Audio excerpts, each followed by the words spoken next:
मिल्लत इस्लामिया जो हालात आज उम्मत मुस्लिमा के हैं वो किसी से भी पोशीदा नहीं है। हम जिन हालात से गुज़र रहे हैं वो सिर्फ हम नहीं, पूरी दुनिया जानती है। हमें जिन मुश्किल मराहिल से गुज़रना पड़ रहा है वो हम में से सभी को मालूम है, और यकीनन हर बंदा यही सवाल करता होगा कभी खुद से भी कि इन मुश्किलों से कब निकला जाएगा, वो कौन सा दिन आएगा जो हम इन मुश्किलों से छुटकारा पाएंगे, जो हमारे लिए आसानियों की राहें हमवार होंगी। तो याद रखिए डॉक्टर इकबाल का वो शेर हर एक के लिए सबक है कि मोहम्मद से वफा तूने तो हम तेरे हैं, ये जहां चीज है क्या लोहो कलम तेरे। कायनात हमारी हो जाएगी, सिर्फ इतना करना है हमें हुजूर से वफा करनी है। कितना करना है हमें हुजूर से, बोले हमें हुजूर से वफा करनी है। कोई ये उम्मीद लेकर ना बैठे मौलवी फ्री जन्नत बांट के जाएगा।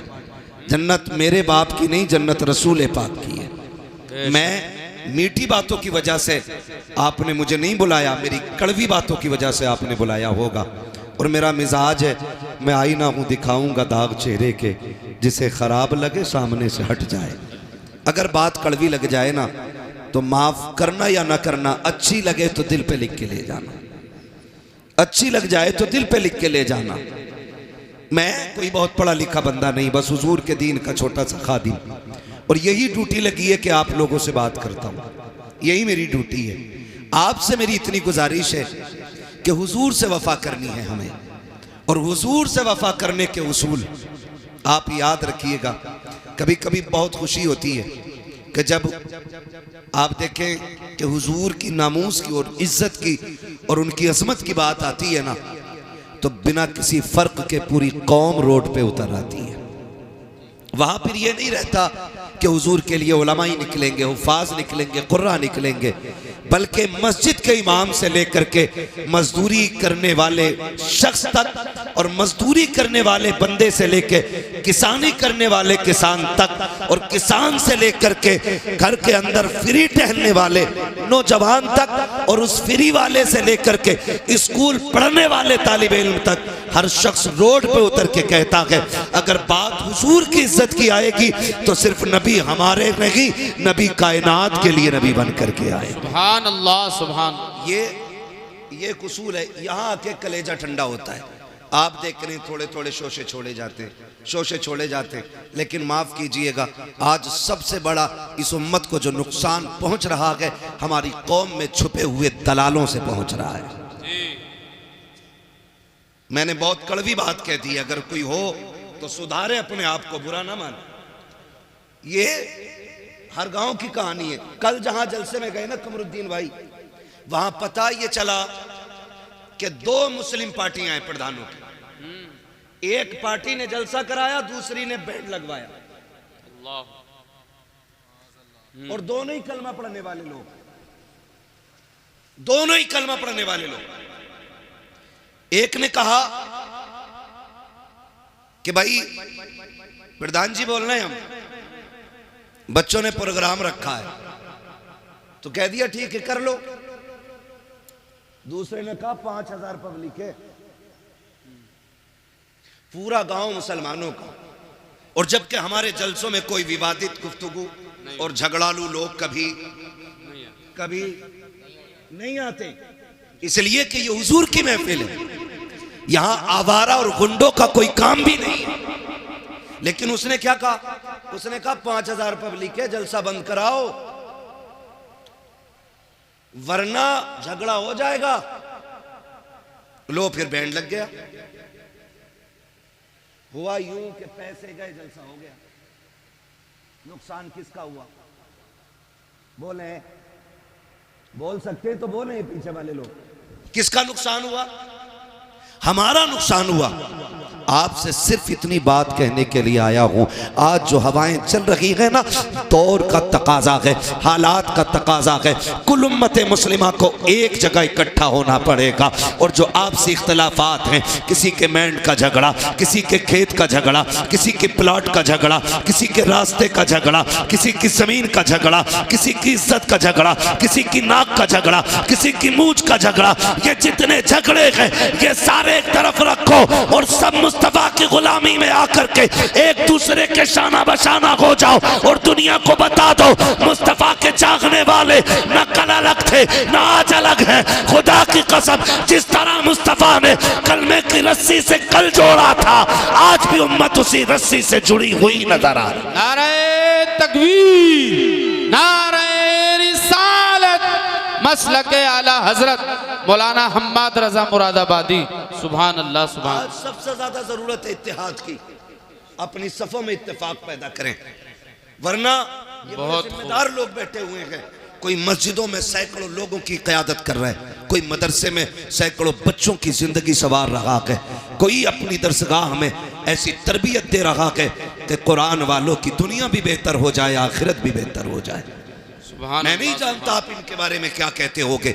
आपका कोई किसी के ये चचा होंगे, किसी के भतीजे होंगे, किसी के बेटे होंगे, कोई लल्ला कह के आवाज देता होगा, कोई भतीजा कह देता होगा, कोई चाचा कहता होगा। ये सारे रिश्ते बाद में हैं, लेकिन हुजूर की गुलामी का रिश्ता सबसे पहले है। ये सबसे पहले, ये सबसे पहला रिश्ता है। हम इनका एहतराम इसलिए नहीं करते कि इनके आठ हाथ पैर हैं, इसलिए भी नहीं करते कि इनकी चार आंखें, इसलिए नहीं करते कि ये बैक वक्त चारों तरफ देखते हैं, बल्कि इसलिए करते हैं कि इनके सीने में जो दीन है वो मेरे मुस्तफ़ा का दिया हुआ है। सुभान अल्लाह, मेरे मुस्तफ़ा का दिया हुआ दीन है। आज ज़रूरत इत्तेफाक की है, आज ज़रूरत इत्तेहाद की है। आज उम्मत का हाल बता दूं, खुदा की कसम, जब हवा चलती है ना पीरों की, तो ढूंढ ढूंढ के मुरीद करते, ढूंढ ढूंढ के। क्या कहते हैं कोई बच्चा है छोटा मोटा, गोद में डाल दो, क्या करेगा भाई, का मुरीद करना है। हम बैत के मुखालिफ नहीं, हम मुरीद और पीर के खिलाफ नहीं है, लेकिन आज उम्मत जिस मकाम पे खड़ी है ना, खुदा की कसम, जिस दिन से ताजुश शरिया का विसाल हुआ है ना, आज तक उम्मत लावारिस नजर आती है। आज कोई हमारे सरों पे हाथ रखने वाला नहीं है, आज इस कौम की कोई क़यादत करने वाला नहीं है, आज इस कौम के आगे खड़े होकर के इस कौम की रहनुमाई करने वाला कोई नजर नहीं आ रहा है। आज जरूरत है कि हम मुस्तफ़ा के दिए हुए तरीके को अपना कायद बना लें। कुरान जो हमारे बीच में है उसको अपना रहनुमा की तस्लीम करें और हर जगह अपनी क़यादत के लिए मुस्तफ़ा के दिए हुए तरीके और कुरान को अपना रहनुमा बना करके आगे बढ़े। अगर किसी को किसी से कोई नाराजगी है तो चलो उठो, उसको माफ कर दो, उससे माफी मांग लो। आप अगर ये कहो कि मौलाना माफी तो मांग लूंगा, लेकिन लोग जलील करेंगे, रुसवा करेंगे, कोई छोटा कहेगा, कोई कहेगा डर गया, आज उसकी परवाह नहीं करनी है, उससे कह दो उसके दरवाजे पे जाओ जो तुमसे नाराज है। अगर छोटा भी है उसके दरवाजे पे दस्तक दो और जाके कहो यार मुझे माफ कर दे, अगर कोई खता हो गई है, अगर वो धक्का भी दे, अगर ये भी कहे मुझे तुझसे समझौता नहीं करना, तू कितना बेगैरत है, तू फिर से आ गया है, उससे कह देना आज मैं गैरत और बेगैरत के लिए नहीं बल्कि मदीने वाले के बताए हुए तरीके के लिए आया हूँ। मेरे नबी ने कहा है जो रूठे हुए भाई को पहले सलाम करता है अल्लाह उसके सारे गुनाह माफ फरमा दिया। सुभान अल्लाह, सुभान अल्लाह, बहुत खूब। मना लो, लेकिन किसे मनाए? बाप बेटे में नहीं बनती, चचा भतीजे में नहीं बनती, भाई भाई में नहीं बनती है। हाँ, अगर 1 इंच फालतू न पगई ना तो उसी पे मुकदमे चल रहे। अगर 1 ईंट दीवार में निकल गई, कह रहा है ये क्यों निकली भाई, ये मिस्त्री की भी खता हो सकती है, ये थोड़ी सी निकल गई तो इसमें क्या हुआ, उसी पे झगड़े। इन छोटी छोटी बातों पे इतने बड़े झगड़े। आप जानते हो माफ करना हुजूर ने सिखाया है। किसने सिखाया? हुजूर ने सिखाया है। आज जब बाप बेटे नाराज हो जाते तो बेटा कहता नहीं नहीं मैं अब्बा को सलाम नहीं करूंगा। कहा क्यों? कहा उन्होंने मुझे चौराहे पे जलील किया था, मुझे डांट दिया था, मैं अपने यारों के साथ खड़ा था। मैं कहता हूँ बेवकूफ, जिन्हें बाप डांटते हैं ना वो बेटे खुश नसीब होते हैं, बेशक, इसलिए कि डांटने वाले भी रब नसीबों से अता फरमाता है। क्या बात, सही बात है। ये नसीबों से मिलते हैं। अगर बाप डांट दे तो गुस्सा ना करो, ये हक है उसका, क्योंकि वो बाप है, पावर है उसके पास, क्योंकि वो बाप है। लेकिन हम कितने नाराज हो जाते हैं, बात बात में बाप से नाराज होकर बैठ जाते। कहते मौलाना तुमने तकरीर कर दी, लेकिन मेरे अब्बा से मिल लोगे ना, कहोगे तू ही सही है। हम कभी नहीं कह सकते हैं, याद रखिएगा। मैं बेटों से गुजारिश करूंगा, कभी बाप बेटों में अनबन हो जाती है, इसका मतलब तो ये नहीं है चौक में खड़ा करके मौलाना कमरुद्दीन का हाथ पकड़ के कहो मौलाना मेरे अब्बा को समझा दियो, उनका दिमाग खराब हो गया है। जब घर की बात कोई बंदा तीसरे बंदे से जाके कहता है ना, फिर घर के घरुए हो जाया करते हैं। और याद रखिएगा, जो शान अल्लाह ने हवेलियों को अता की है वो घरुओं को नहीं मिली है।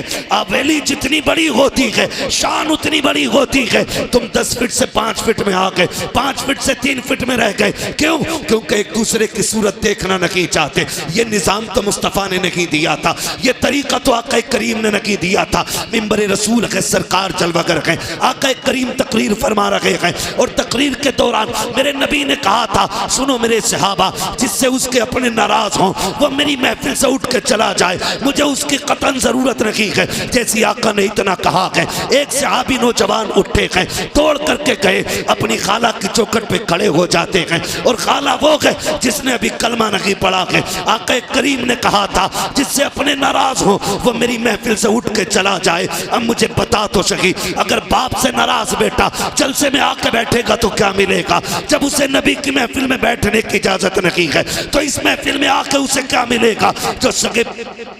जो सगे भाइयों से नाराज है वो इस महफिल में क्या लेने के लिए आया है? जिसने अपने रिश्तेदारों से मुंह मोड़ लिया है वो यहाँ क्या लेने के लिए आया है? यहाँ पे वो बैठे जिससे अपने राजी हो। मेरे नबी ने कहा था, जिससे अपने नाराज हो वो मेरी महफिल से उठ के चला जाए। वो नौजवान उठते हैं और उठने के बाद दौड़ लगाई, सगी खाला के दरवाजे पे आए। अंदर से खाला निकल के आई, क्या बात है भांजे, आज कैसे आ गया? तू तो मेरा चेहरा देखना नहीं चाहता था, तू तो बात करना नहीं चाहता था, आज आंख में आंसू आ गए। कहने लगे खाला, जो मेरा नबी है ना उसने आज ऐलान किया है, जिससे अपने नाराज हो जाए वो मेरी महफिल से उठ जाए। कहा खाला माफ कर दे, मुझसे राजी हो जा। कहा रो क्यों रखा है? कहा अगर तू राजी नहीं होगी तो मेरा नबी मुझे महफिल में बैठने की इजाजत नहीं देगा। अल्लाह अकबर। इतना सुना, खाला ने कहा था कि तेरा नबी इस अखलाक का मालिक है कि दुश्मनों से नहीं रोकता है। कहा नहीं। उसने कहा चल अब ये बातें नबी की चौखट पे होंगी।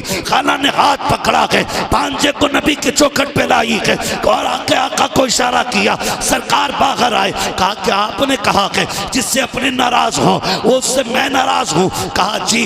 उस खातून ने आगे बढ़ा कदम और कहा महबूब अब देर न कीजिए, हाथ बढ़ाइए, अपना बना लीजिए, कलमा पढ़ा दीजिए। मेरे नबी ने कहा ऐसी क्या जल्दी है? खातून कहने लगी, कहा मैं समझ गई जिसका दीन इतना हसीन है वो दीन लाने वाला पैगंबर कितना हसीन। सुभान अल्लाह, सुभान अल्लाह, वाह वाह वाह, क्या बात, बहुत खूब। आज हम कहते हैं जी मेरे अब्बा से ही नहीं बनती। बाप क्या है? खिलौना, बाजार में खरीदा हुआ गुड्डा। कसम खा के कहता हूं अगर बाप ने मुंह में चबा के लुक़्मे न दिए होते ना तो इस जबान में बोलने की ताकत नहीं आती, ताकत नहीं आती। आज ना 4 किताबें पढ़ के ना और नाम लिखना भी नहीं आता, लगाता अंगूठा पेन जेब में और अब्बा से कह रहा तुमने क्या देखा जो मैंने देखा है? तुम क्या जानते हो मेरे मुकाबले में? तुम क्या जानते हो मेरे मुकाबले में? कभी ना कहना। याद रखिएगा, इल्म किताबों से मिल जाता है लेकिन तजर्बा 70 साल क्या 70 साल ही में जाके मिला करता है। आप किताबों में इल्म ले सकते हो, किताबों से तजर्बा नहीं। तजर्बे के लिए उम्र दरकार है। अपने बाप से हम कह देते नहीं नहीं तुम चुप हो, तुम चुप हो, डायरेक्ट तुम चुप हो, मेरी सुनो। तू बेटा है, ये बाप है, लहजे बिगड़ की बात ना कर, अकड़ के बात ना कर।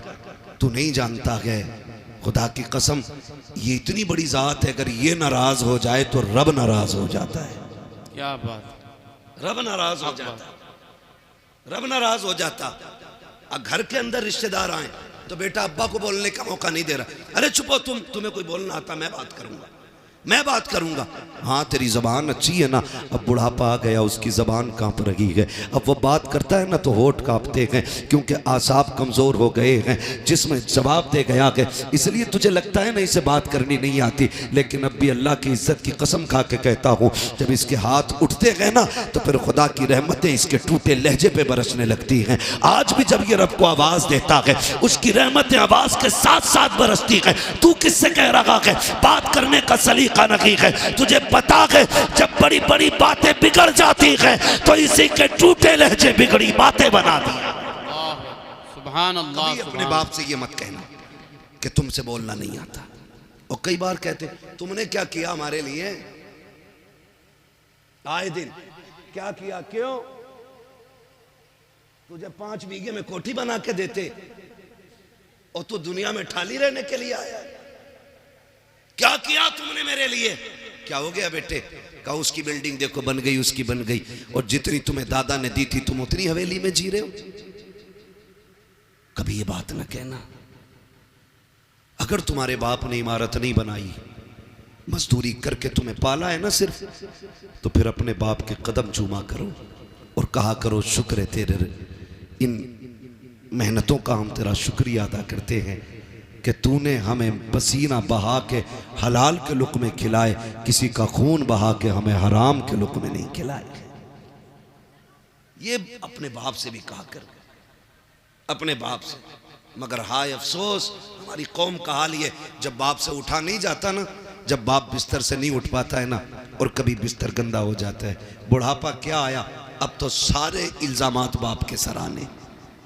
पानी गिर गया तो कहता तुमसे पानी पीना नहीं आता, खाते हुए खाना गिर गया कहता बुढ़ापा आ गया तुम्हें सलीका नहीं आया। अगर वो चला उठ के और कोई चीज टकरा कर टूट गई, कहता तुम्हें क्या पता कितने पैसे की थी, दिखाई नहीं देता। बेटे जब इसकी जवानी थी ना तो ये तूफानों के कलेजे चीर के चला करता था। आज बूढ़ा हो गया ना तो आज तुम्हारे मुंह में जबान आ गई। कभी बाप की बुराई चौक में ना करना, कभी चौक में ना करना। मेरे नबी ना जब चलते थे रास्ते में, हुजूर के चचा कभी पीछे हो जाते ना तो हुजूर हाथ पकड़ के आगे कर देते। हुजूर हाथ पकड़ के, चचा पीछे ना चला करे, आगे चले। कहते हैं मेरी जान तेरे कदमों पे कुर्बान, आका मैं तेरे आगे कैसे हो सकता हूँ। सरकार फरमाते थे सुनो चचा, लोग कहते हैं तुम्हारा चेहरा मेरे बाप अब्दुल्ला से मिलता है, जब तुम पीछे चलते हो तो ऐसा लगता है कि मेरी पीठ मेरे बाप की तरफ हो गई है। हमारे नबी ने चचा का भी इतना एहतराम किया, और हम सगे बाप का एहतराम नहीं करते और कह रहे मौलवियों ने बेड़ा गर्क कर दिया। गलती हमारी जिम्मेदार, मौलवी मच्छर ज्यादा काट दे, कह रहा 14वीं सदी का मौलवी नहीं बख्शा जाएगा। क्यों? मच्छर भी हमने सिखाए। कब तक अपने ऐप दूसरों पे डालेंगे हम? रब तो सबका है ना जी, रब रब जोर से रब सबका है, सबका है। चलो हमारी नहीं सुन रहा है तो फिर तुम तो ऐसे बनो ना कि तुम्हारी सुने, वो तो सबका है। इमाम गजाली से पूछा था हुजूर दुआएं कबूल क्यों नहीं होती, तो आपने फरमाया था 2 काम किया करो दुआएं कबूल होने लग जाएंगी। कहा क्या? कहा जब भी खाना हलाल खाना और जब भी बोलना सच बोलना। फरमाया 2 काम कर लो, जबान खुलते ही अल्लाह मकबूलियत का परवाना अता फरमा दिया। सुभान अल्लाह। ये 2 काम सबसे ज्यादा जरूरी है। तो मैं आपसे अर्ज कर रहा हूं माफी, एक दूसरे को माफ कर दें, झगड़े खत्म कर लें। जमीनें बड़ी बड़ी हैं, मौलाए कायनात मौला अली गुजर के जा रहे, 2 बंदे लड़ रहे जमीन के लिए, एक कह रहा था मेरी है, मेरी है। तो हजरत अली को आते देखा, कहा झगड़ा ना करो, फैसला इनसे करा लेते। हजरत अली आए, क्या बात है? का फैसला कर दो। ये कह रहा मेरी है, मैं कह रहा हूं मेरी है। तो आपने फरमाया तुम चुपो, मैं जमीन से पूछ लेता हूं किसकी है। ठोकर मारी, काली जमीन जानती है मैं कौन हूं? जमीन ने कहा तुम अबू तुराब हो। कहा फिर बता तू किसकी है, इसकी है या इसकी है? जमीन ने कहा तालीन से कह दो ना मैं इसकी हूं ना मैं इसकी हूं, ये दोनों मेरे हैं। दोनों मेरे। जमीन के लिए सगे भाई पे मुकदमे ना करना। बीसा 2 बीसा, बीघा 2 बीघा छोड़ दो। इसलिए कि दौलत मेहनत से मिलती है, रिश्ते खुदा की रहमत से मिला। सुभान अल्लाह, कचहरी जाके देखो, भाई के कनपट्टे पे किसने लगा रखी है? सगे भाई ने। मुकदमे किसने किए? सगे ने किए। जेल में किसने डाला? सगों ने डाला के। भतीजों को यतीमी की जिंदगी गुजारने पे मजबूर किसने किया है? सगों ने किया है। अपने बाप के साए से महरूम बच्चों को किसने किया है? अपनों ने किया है। ओ नौजवानों, खून में गर्मी होती है, थोड़ी देर के गुस्से को बर्दाश्त कर लिया करो। अगर किसी के लहजे में तुम्हें जिल्लत महसूस हो, थोड़ी देर की जिल्लत बर्दाश्त कर लो। अगर तुमने खून की गर्मी दिखाई, नस्लें बर्बाद हो जाती हैं। जमाना तमाशाई बना देखता है और आज दुश्मन ताकतें तुम्हें मुंह फैलाए देख रही हैं। तुम जरा सी गलती करो, तुम्हारे बेड़े गरक कर दिए जाएं। तुम्हारे जरा से कदम गलत उठे, तुम्हें तबाह को बर्बाद कर दिया जाए। मुझे बताओ तो सही, जितने दंगे हो रहे हैं उनमें मुजरिम भी गम है, कातिल भी गम है, मकतूल भी गम है, सताए भी हम जाते हैं, जेलों में भी हम डाले जाते हैं। वजह सिर्फ इतनी है कि हमारे गुस्से कंट्रोल में नहीं है। हमारे दुश्मन चालाकी से काम कर रहे हैं। तुम्हें तो मुस्तफा ने फिरासत दी थी, आका करीम ने दयानत दी थी, तुम्हें बिगड़ने की जरूरत नहीं है। अगर गुस्सा आ जाए, सुलह हुदैबिया याद कर लेना, सारा गुस्सा ठंडा हो जाएगा। अगर बदला लेने का वक्त आ जाए तो फतेह मक्का याद करना। खुदा की कसम, मुस्तफा का किरदार अपना लो, ये दुनिया भी हमारी होगी, आखिरत भी हमारी होगी। सुभान अल्लाह, सुभान अल्लाह, बहुत खूब हजरत, सुभान अल्लाह। नहीं कह रहा हूं, एक एक जगह का नाम आप पढ़ते होगे और सारे देखते होगे। मकान भी हमारे टूटे, जेल में भी हम, मारे भी हम गए, जेल में भी हम। समझ रहे? मस्जिदों पे हमारी हमले, जेल में भी हम। मेरे भाई, गुस्सा गुस्सा गुस्सा कंट्रोल में रखो, कंट्रोल में रखो, वरना दुनिया तुम्हें लूटने पे लगी है, लूटने पे लगी है। 10, 20, 50 हजार, लाख, 10 लाख, 20 लाख ये मुकदमों में लग जा रहे हैं। हम भाई को सजा कराने के लिए 50,000 दरोगा को देने तैयार हैं, लेकिन भतीजे की जिंदगी बचाने के लिए 5,000 हॉस्पिटल में देने तैयार नहीं। ये हमारी सच्चाई है। और गौस का दामन नहीं छोड़ेंगे, आला हज़रत का दामन। अरे पकड़ा ही कब है हमें? छोड़ोगे क्या? पकड़ा ही कब है? किरदार देखें हम अपने। अगर हमारा सगा हॉस्पिटल में हो तो फोन बंद कर लेते हैं, और जब किसी को सजा कराने की बारी आती है ना तो पड़ोसी भी आके बैठ जाते हैं। डरना मत मौलाना, दरोगा से बात करो, तुम पे ना हो तो हम दे देंगे, तुम पे ना हो तो हम दे देंगे। ये फ्री के मुशीर तुम्हारी तबाही का तमाशा देखने के लिए आते हैं। अगर गुस्सा आ जाए बर्दाश्त करना, अपनों पे मुकदमे मत करना, अपनों पे चढ़ाई मत करना, थोड़ी सी बर्दाश्त कर लिया करो। जब थोड़ी सी बर्दाश्त कर लोगे, खुदा की कसम जिंदगी सुकून में गुजर जाएगी कि कोई तुम्हारा कुछ बिगाड़ने वाला ही नहीं आएगा जी। इसलिए जरूरी है अपनी सफ़ों में इत्तेफाक पैदा करें। झगड़े हैं तो एक दूसरे से समझौते करें, मोहब्बतें पैदा करें। बिरादरी का झगड़ा, खानदान का झगड़ा, जात पात के भेदभाव, इस्लाम इसकी इजाज़त नहीं देता है, इस्लाम इसकी इजाज़त नहीं देता है। याद रखिएगा, अल्लाह के नज़दीक वो अज़मतों वाला है जो दुनिया में ज़्यादा तकवे वाला है।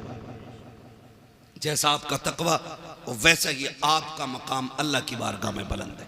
इसलिए मेरी गुजारिश है, पठान, खसाब, जमींदार, ठेकेदार बाद में बने, रब के वफादार बंदे पहले बनने की कोशिश करें। हम लोग पहले बनने की कोशिश करें। भाई क्या होता है जानते हैं आप?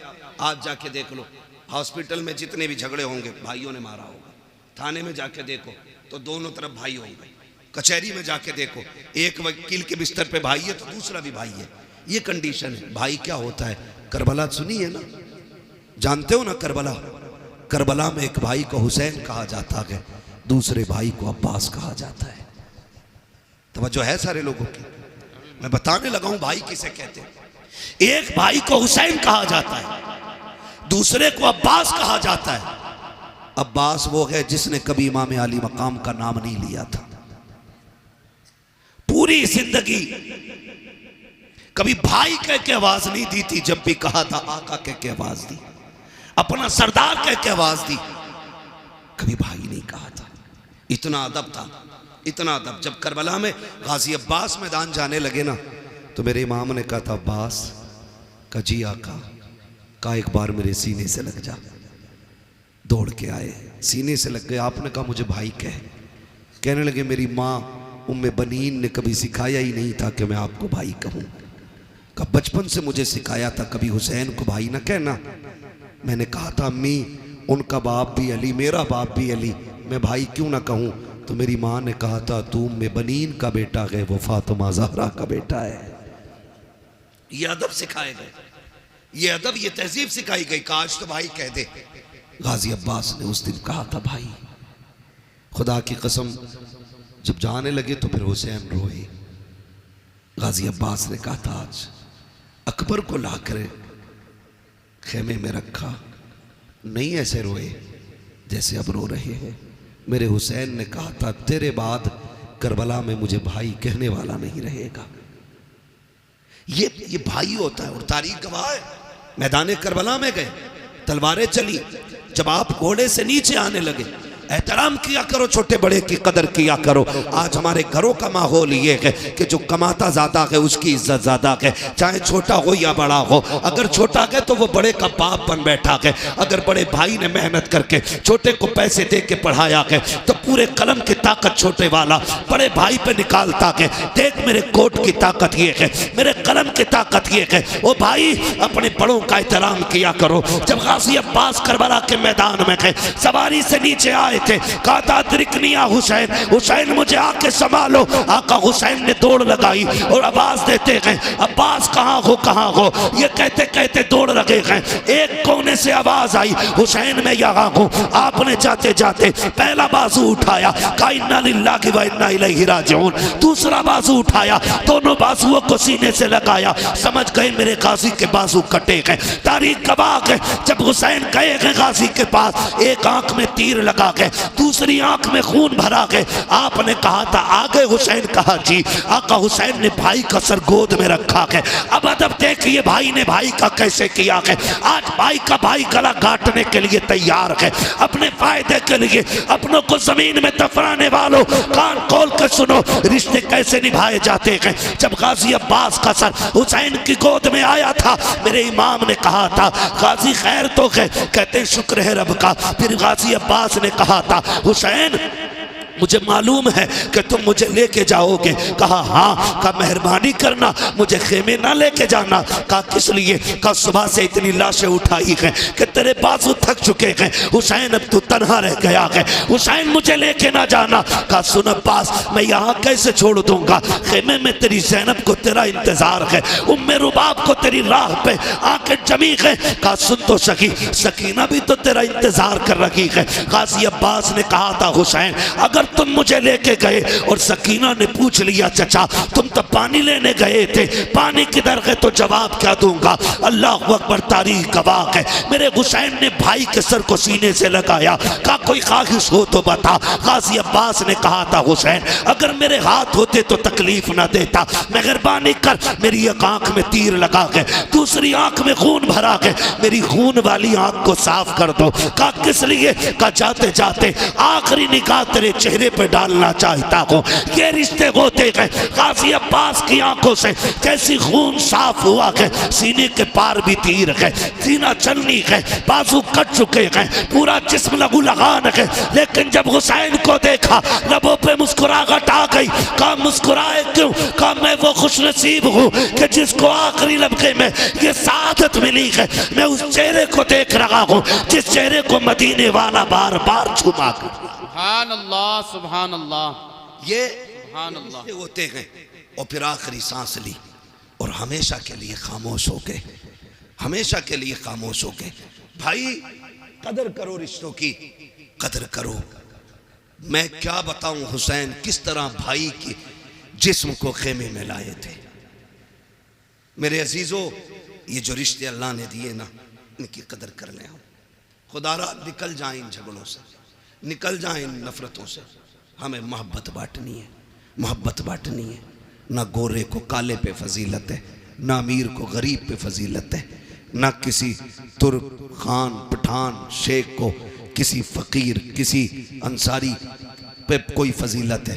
हुजूर ने एक रस्सी में सबको बांधा और वो रस्सी थी ला इलाहा इल्लल्लाह मुहम्मदुर रसूलुल्लाह, ये एक रस्सी है, आज इसमें बंधने की ज़रूरत है। अगर फ़र्क होता ना तो बिलाल कभी अबू बकर की करवट में खड़े नहीं होते।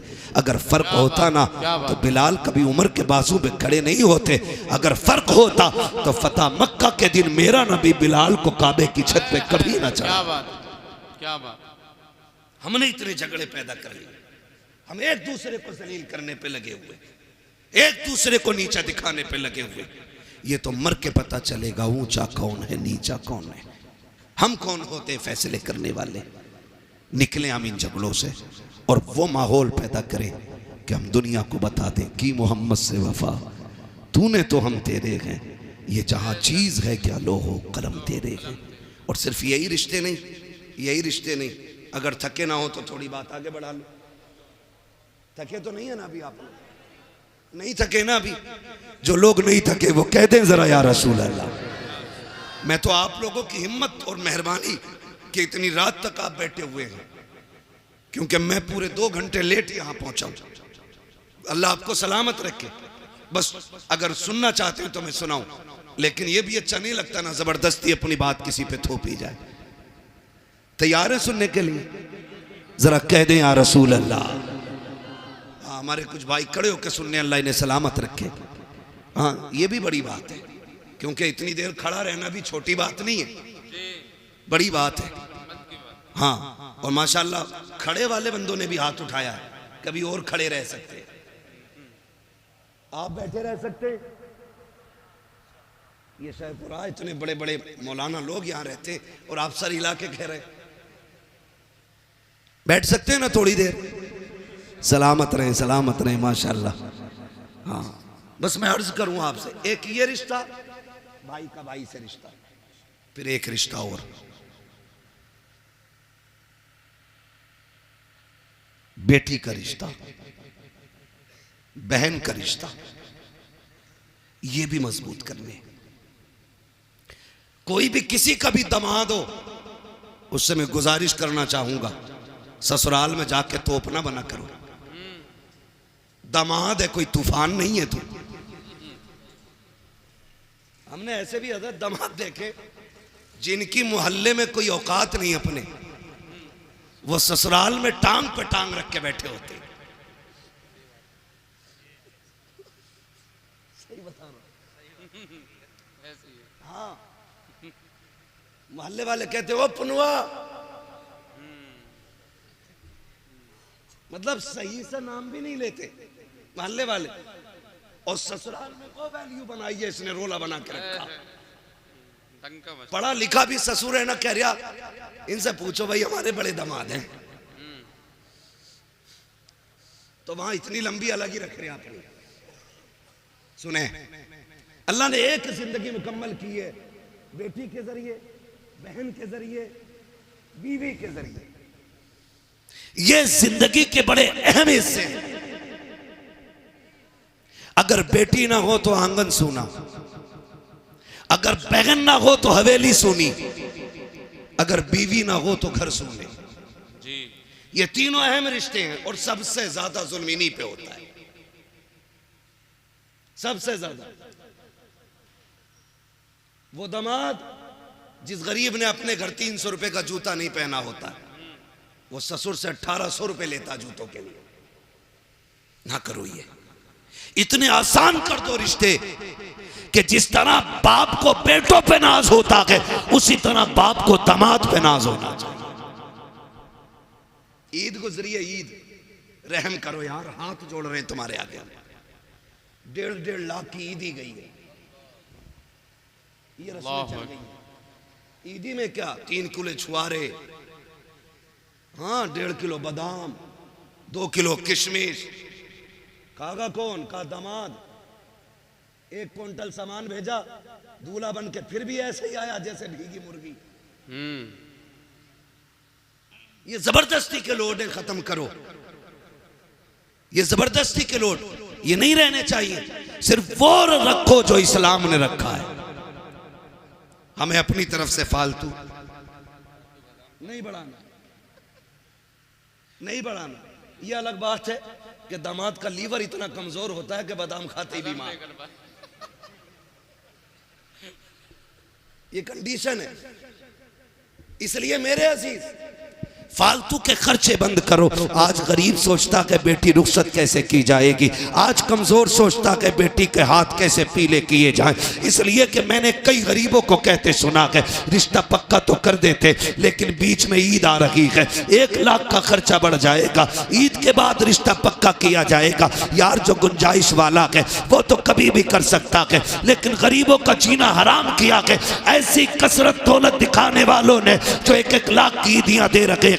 कोई फायदा नहीं, कोई मकसद नहीं। इतने आसान कर दो निकाह, ताकि अगर कोई गरीब बेटी जब हाथ पीले हो तो रब का शुक्र अदा करे और मचल के कहे मालिक तेरा एहसान है, तूने हुजूर की उम्मत में पैदा किया है जहाँ गरीब बेटियों को रब ने ये हक दिया है कि जहाँ अमीर मुस्कुराते हैं उसी सफ में गरीब भी खड़े होकर मुस्कुराया। नारे तकबीर, नारे रिसालत, पैगाम हक कॉन्फ्रेंस, मुफ्ती हम्माद रजा मुरादाबादी। है तवज्जो, आसान करेंगे इंशाअल्लाह निकाह, इंशाअल्लाह। बोले इंशाअल्लाह, जोर से बोलो इंशाअल्लाह। हाँ सब नहीं, बहुत गौर से सुन रहे हैं, चलो कोई बात नहीं। कुछ ये सोचते हैं मुझ पे ही बोल रहे दिखे, होता है ऐसा। कहते हैं चोर के पैर कितने होते हैं। किसी को भी कहो कि मौलाना मुझे ही कह रहा होगा, मेरे पड़ोस वाले ने जरूर कही होगी। ये इस तरह के ख्यालात पैदा होते हैं। तो रिश्ते आसान करें, रिश्ते आसान करें। मैं सिर्फ एक बात जानता हूं, ये फ्रिज, गाड़ी, मोटरसाइकिल, कारें मांगने वाले लोग, मैं सिर्फ एक बात कहूंगा उन लोगों से जो मांग मांग के जहेज लेते हैं। यार जिसने बेटी दे दी उसने सारी कायनात उठा के दे दी। बेशक बेशक, मानते नहीं इस बात को जी। जिसने बेटी दे दी उसने सब कुछ दे दिया, सब कुछ दे दिया। उसकी हिम्मत को सलाम कि 22 साल 18 साल पाल के किसी अजनबी के हवाले कर देता है। और उसमें भी कह रहा पिलाई जो थी ना आधा इंची कमजोर रह गई, क्यों इस पे भैंसे बांधेगा? 2 इंची की पिलाई चाहिए बेड में, अलमारी में। कब्र के तख्ते क्या इंची के होते हैं? बोलो। यही होते हैं ना, 1 इंच, 1.25 इंच का तख्ता कब्र में लगना है और बेड में 2 इंची की पिलाई। क्यों? क्योंकि कब्र का तख्ता खुद अपनी मालियत से खरीदा जाता है, इसलिए 1.25 इंची से काम चला रहा है। और उधर हराम का रखा दिख रहा है ना, इसलिए 2 इंची की मांग के ला रहा है। और मैं तो कभी कभी सोचता हूं ये बुलेट के लिए जो चच्चा लड़ रहे थे ना, ये कभी बैठेंगे नहीं इस पे। बेइज्जती और करा ली, बैठेंगे ना, चाबी भी ना मिलेगी ना। बैठना तो छोड़ो, चाबी भी ना मिलेगी। चाबी? मैं एक बात कह रहा हूं, बेगानी शादी में अब्दुल्ला दीवाना, भाई जिसे मिलेगी वो सोचे। तू क्यों मरा जा रहा चच्चा? तू बैठ की पिलाई की नहीं, कब्र के तख्तों की फिक्र कर। हमारी कंडीशन क्या है?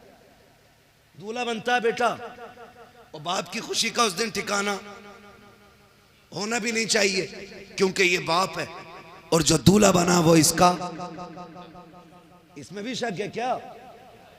वो इसका बेटा है। ओ भाई, अपने बाप ही का तो बेटा होता है ना दूल्हा। तो फिर भी कुछ सोच रहे, कहीं मौलवी पकड़ ना ले किसी मसले में। मैं पकड़ने नहीं, समझाने आया हूं।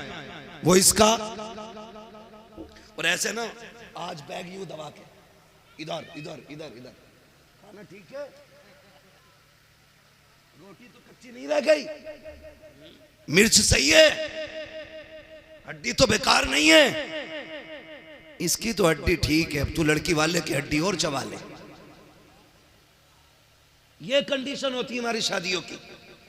मजाल है जरा सी नमक तेज हो जाए, रोटी कम पड़ जाए, बिरयानी ज्यादा हो जाए, रोटी कम रह जाए, फजीते करते हुए चलते हैं। हाँ हाँ, क्या खिलाया है उसने? उससे 2 लोगों को रोटी सही से नहीं दी गई। वो बेगैरत 2 रोटी की बात करता है। जब तू बारात लेके आया था ना तो 300 लोगों को हाथ जोड़ जोड़ के ला रहा था, चलियो वरना इज्जत रह जाएगी, चलियो वरना लोग जलील करेंगे। 4 आदमी बारात में आने के लिए नहीं थे। वो तुम्हें खुदा का वास्ता, जब बेटी वालों के घर जाया करो, आधी रोटी घर खा के जाया करो, आधी बेटी वाले के घर खाया कर। अगर तेरी आधी खुराक की वजह से किसी बेटी के बाप की इज्जत रह गई, अल्लाह कयामत में कम नेकियों के बावजूद तेरी इज्जतों को 4 चांद लगा के। नारे तकबीर, नारे रिसालत। वाह वाह, बहुत खूब हजरत। हजरत कई बरातियों की जेब में जलजीरे हमने देखे, रसमोले लेके चलते हैं, नींबू भी चल रहे हैं, ये सारी चीजें लेके हम चल रहे हैं। ना करो, क्योंकि बारात का खाना 8 दिन की मेहनत नहीं, किसी बाप के 18 साल लगे हैं, किसी के 15 लगे हैं। ये तो उस दिन पता चलेगा ना जब अपनी बेटी की रुखसती की बारी आएगी, तब पता लगता है इज्जत क्या होती है, हक बात है, हक बात। तब पता चलता है जिल्लत क्या होती है।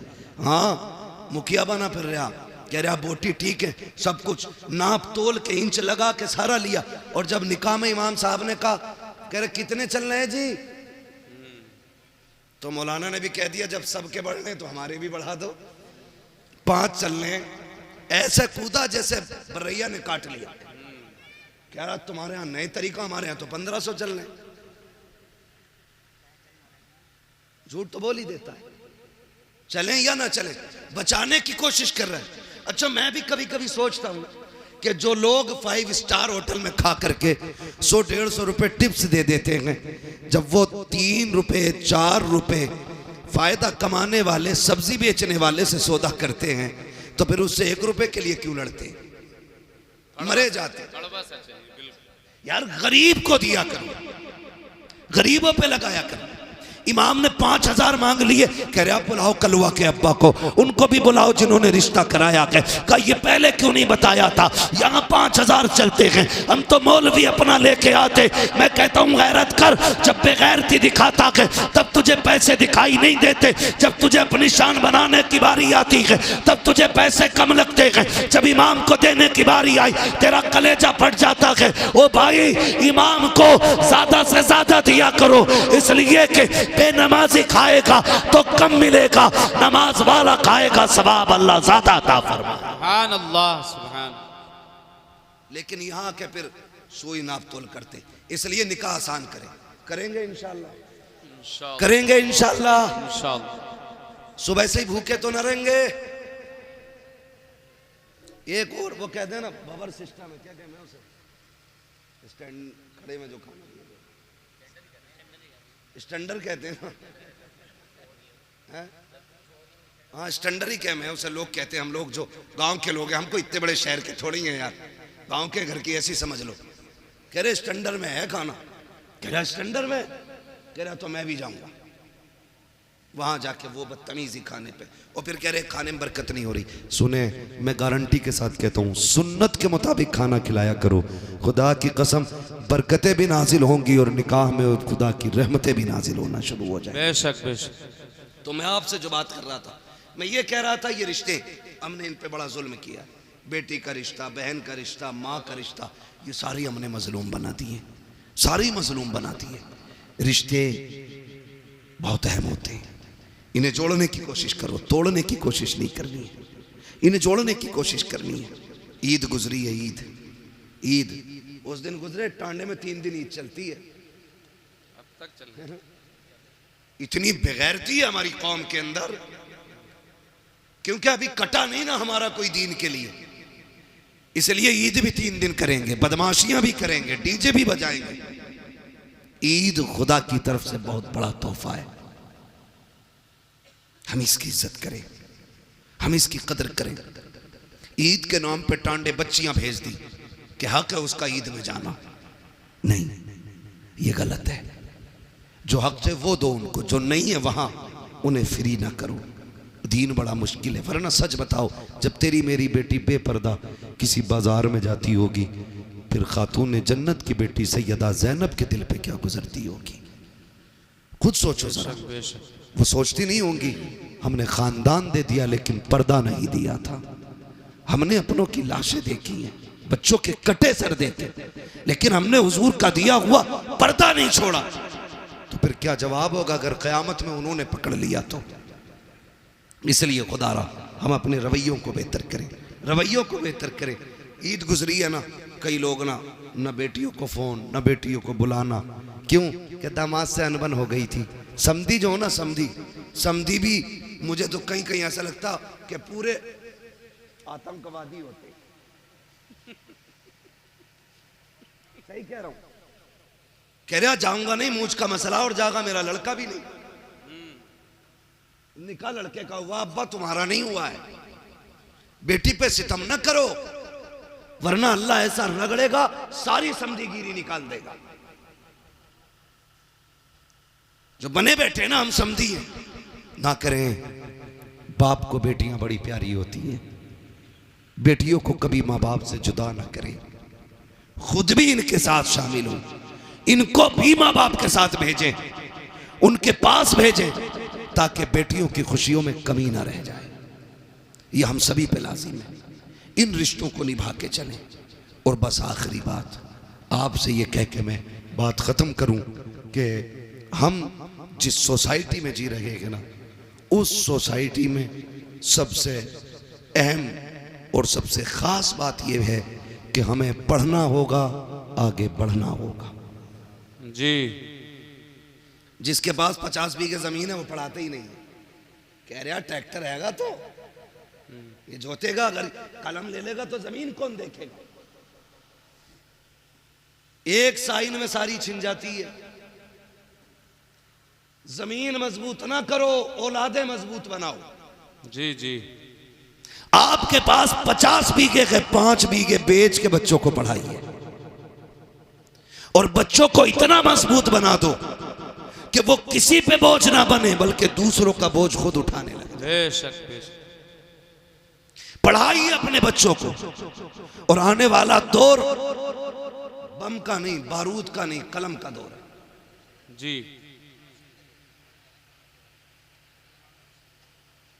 ये बातें तारीख लिखवाते समय बता दिया करो ताकि हम ये बता दें कि हम ये कब सुनाएंगे। मैं चलिए मैं सुना दूंगा एक वाकया, जरूर आपका मन इस बात में रख लिया जाएगा, ठीक है। आप खुश रहिए, ठीक है ना। इन बच्चों ने बड़ी मेहनत की है, तो अगर ये चाहते हैं तो इंशाल्लाह वो मैं ज़रूर सुनाऊंगा, ठीक है। ज़रा कह दें या रसूल अल्लाह, या रसूल अल्लाह, और ज़ोर से कह दें या रसूल अल्लाह, या रसूल अल्लाह। है ना। मेरे भाई ने पहले भी मुझसे कहा था इस बात को, तो मैंने कहा था इंशाल्लाह कोशिश रहेगी, ठीक है। लेकिन मैं क्यों, हाँ, और मैंने उसमें बीच में जिक्र भी कर दिया है थोड़ा सा, लेकिन मैं आपको बता दूं, बस नाराज़ ना हुआ करें, मैं ये बात बता दूं भाई कि कुछ चीज़ें ऐसी होती हैं ना जो मौके के साथ ख़ास होती हैं, जी जी, ख़ास होती हैं। करबला का जिक्र अगर मुहर्रम में हो तो फिर 4 चांद लग जाया करते हैं, ठीक है ना। लेकिन मोहब्बत आपकी है तो इंशाल्लाह मैं कोशिश करूँगा कि इस बारे में भी कुछ बात कर लूँ। ज़रा कह दें या रसूल अल्लाह, या रसूल। अब जो दौर है ना, मैं जो कह रहा हूँ, अब जो दौर है वो दौर कलम का है। वही आगे बढ़ेंगे जो पढ़ेंगे। कब्जा हुकूमत उन्हीं की रहेगी जिनके हाथों में कलम होगा। हम जो तोड़े गए ना, हमारी जहालत की बुनियाद पे तोड़े गए। हम जो पीछे धकेल दिए गए, हमारी नाकाबिलियत की बुनियाद पे पीछे धकेला गया। हम पैसे देकर के हाई स्कूल पास करते और फिर कहते मुसलमान थे इसलिए निकाल दिया। हाँ, 10% ये वजह हो सकती है कि हमारे मुसलमान होने की वजह से हटाया गया, लेकिन 90% हमारी जो पीछे हटाने की वजह होती है वो होती है हमारी लाइल्मी। नौजवानों, किसी ऐसे स्कूल में ना पढ़ना जहां पैसे लेकर के नकल कराई जाती हो। खुद मेहनत करना और इतनी मेहनत करना कि अपनी काबिलियत से हर एग्जाम को पार करके मनसब हासिल करो। लोग कहते हैं कि काबिल लोगों को नौकरी नहीं मिलती, मैं ये कहता हूँ किसी मर्ज का इलाज बन जाओ, मरीज दौड़ता हुआ खुद तुम्हारी चौखट तक आ जाए। बेशक बेशक, इसलिए तालीम पे सबसे ज़्यादा गौर करना है, हमें पढ़ना है। आज हमारे लिए सबसे ज़्यादा ज़रूरी है। और ज़रूरी नहीं है कि मौलाना ही बनाए, मौलाना ही बनाए, ये ज़रूरी नहीं है। दीन की बुनियादी बातें सिखाइए, फिर बेटे को IAS IPS बनाइए, फिर बेटे को आप एक दीनदार वकील बनाइए। उससे कहिए तुझे हक के लिए मुकदमे लड़ने हैं, तुझे सच के लिए कोर्ट में आवाज़ उठानी है। ऐसे बेटे बनाओ और फिर तैयार करो अपनी कौम के नौजवानों को। हर कोर्ट में जब हुजूर का गुलाम खड़ा होगा ना और कह देगा मुझे झूठा मुकदमा नहीं लड़ना, मैं सच के लिए लड़ूंगा, लोग सोचने पे मजबूर हो जाएंगे आज के गुलामों का किरदार ऐसा है तो फिर नबी के उमर का किरदार कैसा रहा हो। सुभान अल्लाह। इसलिए पढ़ेंगे इंशाअल्लाह। बच्चे बैठे, नौजवान बैठे, PUBG कितना खेल ले हो? बहुत दबा के खेलने हैं बच्चे। दबा के चल जाना, जिस कोने पे बैठ जाओ उठता ही नहीं। हाँ, हर वक्त यूं। क्या है ये? हमारा वक्त बर्बाद हो रहा है। कोई और कौम इतना नहीं खेल रही है, सच बता रहा हूं। हम रातों में चलते हैं, अगर रोड पे नौजवान मिले रात में हम समझ जाते हैं ये मुसलमानों का गांव है। और जहां वक्त से लोग सो जाते हैं हम समझ जाते हैं हम मुसलमान ही नहीं रहते, क्योंकि हमारा जो उसूल है ना वो बड़ा बेकार होता जा रहा है। रहन सहन खराब, तौर तरीके बदल गए। नौजवानों, अब मोबाइल चलाने का वक्त नहीं है, अब कलम चलाने का वक्त आ गया। आगे पढ़ो, आगे बढ़ो। ये साइंस तुम्हारे कदमों में होगी, ये तरक्कियां ये सब तुम्हारी होंगी, लेकिन शर्त है खेल छोड़ करके हमें तालीम की तरफ आना पड़ेगा। बेशक तालीम की तरफ आना पड़ेगा। ना हमारे अच्छे स्कूल हैं, ना हमारे अच्छे हॉस्पिटल हैं, ना हमारे अच्छे कॉलेजेस हैं, ना हमारे अच्छे मदरसे रह गए। क्योंकि मदरसों से तो लोगों ने नफरत इतनी कर ली ना, उन्हें लगता है कि ये मदरसे जो है ना सिर्फ चंदों के लिए हैं। नहीं, खुदा की कसम, अगर ये मदरसे ना होते हमारे चेहरों पे ताड़ियाँ नहीं होती, अगर मदरसे ना होते सरों पे टोपियाँ नहीं होती, ये मदरसों की देन होती है। तुम्हें क्या लगता है जो सरे हुसैन ने नेज़े पे कुरान पढ़ा था, क्या सिर्फ वो इमाम हुसैन का कमाल था? नहीं, खातूने जन्नत ने दूध पिलाते वक्त कुरान सुनाया था, सर कटा के नेज़े पे हुसैन ने कुरान पढ़ते सुना। सुभान अल्लाह, सुभान अल्लाह। जब दरसगाह ऐसी होती है ना तो फिर बेटे ऐसे होते, फिर बेटे ऐसे होते। मैं आपसे अर्ज कर रहा था, खुदारा रिश्ते बेहतर करे और अपने बच्चों को तालीम दें, पढ़ाएं अपने बच्चों को, खुद भी पढ़ें, बच्चों को भी पढ़ाएं। अल्लाह ताला हमारी नस्ल को कुरान पढ़ने, सुनने, समझने की मौला करीम तौफीक अता फरमाए। और हुजूर के सदक़े में अल्लाह हमारी नस्लों में उलमा, हुफ़ाज़, कारी, IAS IPS अल्लाह हमारी कौम में पैदा फरमा दे। आमीन कह दो भाई। आमीन। हाँ, यह आमीन कहने वाली बात थी। तो पढ़ने की कोशिश करें। और मैं ज़मींदारों से, गुंजाइशदार लोगों से कहना चाहता हूँ, अगर आपके बच्चे किसी काम में लग गए हैं और आपके पास अब पढ़ने वाला बच्चा नहीं है ना, तो फिर आप ये तलाश करें कोई गरीब बच्चा हो जो आगे बढ़ना चाहता है, पढ़ना चाहता है, अच्छा है, ज़हीन है, अच्छे नंबरों से पास हुआ है, तो फिर आप अपने पैसे से उसकी मदद करके उसको पढ़ाएं और उससे कह दें अगर डॉक्टर बन जाए ना तो 6 दिन अपने लिए दवा देना और 1 दिन मदीने वाले के नाम पे तुझे फ्री दवाइयाँ बांटनी है। सुभान अल्लाह। करेंगे इंशाअल्लाह ये भी। हम चंदा करके, मेहनत करके जलसा कर लेते हैं, हम मेहनत करके मज़ारों के गुंबद बना लेते हैं, हम चंदा करके 5 लाख 7 लाख का मीनार बना लेते हैं। तो हम पैसा इकट्ठा करके अपने गांव के अंदर एक IAS IPS नहीं बना सकते? बोलो, बना सकते कि नहीं? अगर हर गांव के अंदर एक IAS होना तो फिर कोई भी इलाका कमजोर नहीं होगा जी। ये याद रखिए। हमारे तो प्रधान भी ऐसे अंगूठा छाप होते हैं, ऐसे जा कह रहे हैं पुलिस वाले से, भाई क्यों आए गाँव में, जबकि गाँव का मालिक प्रधान होता है। पुलिस वाले को इजाजत नहीं है प्रधान की इजाजत के बगैर गांव में कदम रखे, लेकिन चच्चा को पता ही कुछ नहीं है क्योंकि पढ़े ही नहीं है। पढ़े, काबिल बने, अपने हुकूक जाने, जो आपको राइट्स मिले वो समझिए आप, ताकि कोई कमजोरी पैदा ना हो, ताकि कोई कमी ना रह जाए। पढ़ेंगे इंशाअल्लाह, वादा करें सारे इंशाअल्लाह। पढ़ाएंगे बच्चों को, इंशाअल्लाह। पढ़ाएंगे कि दुकान कराएंगे? अरे बहुत पढ़ा लिया, अल्लाह को 10वीं पास है, चल बैठ दुकान पर जाकर शटर खोल। 10वीं पास करा के ना और बैठा दिया दुकान में, है ना, और फिर लल्ला ने 2 ही चीजें याद की, यस और नो, बस वही काबिल हो गया। साइन करने हमें नहीं आते, हम कुछ पढ़ नहीं सकते, तो क्या फायदा? कोशिश करें आज ही से कि एक हम बंदा ऐसा तैयार करेंगे जो हमारे गांव का होगा और IAS होगा, IPS होगा। ये तैयारियां करें अगर वजूद को बाकी रखना चाहते हो, वरना ये सोच लेना दीन तुम्हारे ऊपर नहीं है आया यूं रिशो तातार के अफसाने से, पासबां मिल गए काबे को सनम खाने से। हाँ, जिसने नबी की आल को कत्ल किया था वो यहूद और नसारा नहीं थे, वो इसी दीन का कलमा पढ़ने वाले लोग थे, वो हुजूर का कलमा पढ़ने वाले लोग थे। अल्लाह ने उनका ऐसा बेड़ा गर्क किया, आज उनका नामो निशान नहीं मिलता है। तो आपको क्या लगता है दीन हमारे ऊपर टिका हुआ है? हम कुछ भी कहे करें, अल्लाह को हमको जिंदा रखना ही है। महज अल्लाह उसकी कोई मजबूरी है? वो तो ये कहता है अगर तुम मेरे दीन से खिलवाड़ करोगे मैं तुम्हें खत्म करके तुमसे अच्छे लोग ला के रख दूंगा। ये उसका ऐलान है। इसलिए खुद से कोशिश करो। वो कुरान की आयत करीमा में हाफिज तो नहीं हूं, इन्नल्लाह ला युगय्यिरु मा बिकौमिन हत्ता युगय्यिरु मा बिअनफुसिहिम। अल्लाह ताला किसी कौम के हालात उस वक्त तक नहीं बदलता जब तक कौम अपने हालात बदलने की खुद से कोशिश नहीं करती। हमें कोशिश करनी है खुद से।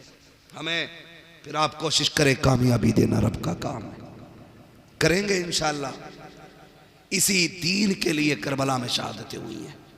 खाली सुन के घर जाके हुसैनी नहीं बन सकते हो, किरदार में भी हुसैनी बनना पड़ेगा, अखलाक में भी हमें हुसैनी बनना पड़ेगा, तौर तरीके भी हमें करबला वालों के होने चाहिए। मैं आपसे अर्ज कर रहा था रिश्ते निभा के चलें। जिस तरह आप मेहनत से बेटों को पढ़ाते हैं उसी तरह मेहनत से बेटियों को भी पढ़ाइए, बेटियों को भी पढ़ाइए। हम बेटों को इसलिए मेहनत से पढ़ाते कि ये बुढ़ापे का सहारा होता है, और बेटियों को इसलिए नहीं पढ़ाते क्योंकि वो पराए घर चली जाती हैं। ना करें, याद रखें, बेटे बुढ़ापे के सहारे होते हैं, बेटियां आखिरत का सहारा हुआ करती हैं। सुभान अल्लाह। उन्हें भी पढ़ाइए। और याद रखिएगा जब बुरे वक्त में बेटे भी साथ छोड़ जाते हैं ना तो फिर बेटियां ही काम आया करती हैं। ये भी याद रख लेना, फिर बेटियां ही काम आया करती है अगर बेटे भी साथ छोड़ जाए। क्या तुमने नहीं देखा कितने बाप घर के बाहर बैठे मिलते, कितने वीडियोस रोज के वायरल होते कि वो कहता मेरे बच्चों ने निकाल दिया, कोई कहता बहू ने घर में नहीं रहने दिया, कोई कहता बेटे ने धक्का दे के निकाला गया। ऐसे बुरे वक्त में भी बेटियां काम आ जाया करती हैं। तुमसे गुजारिश करना चाहता हूँ, खुदारा रिश्तों की कदर करो। तुम जानते हो बेटी क्या होती है? आओ जरा दिल पे हाथ रख के सुनो, मैं बताना चाहता हूँ बेटी किसे कहते हैं। जब मेरा इमाम आखिरी बार करबला के मैदान में जा रहा था, सारे लोग एक एक करके शहीद हो चुके हैं, मेरे इमाम ने तैयारी मुकम्मल की है। और तैयारी करके जब आप अपनी सवारी, जिसको मुर्तजिज कहा जाता है, आप अपने घोड़े पर सवार हुए। आज इमाम आली मकाम जब घोड़े पर आए हैं, अपनी सवारी पर बैठे हैं, बड़ी तेजी से सवारी को इशारा किया है।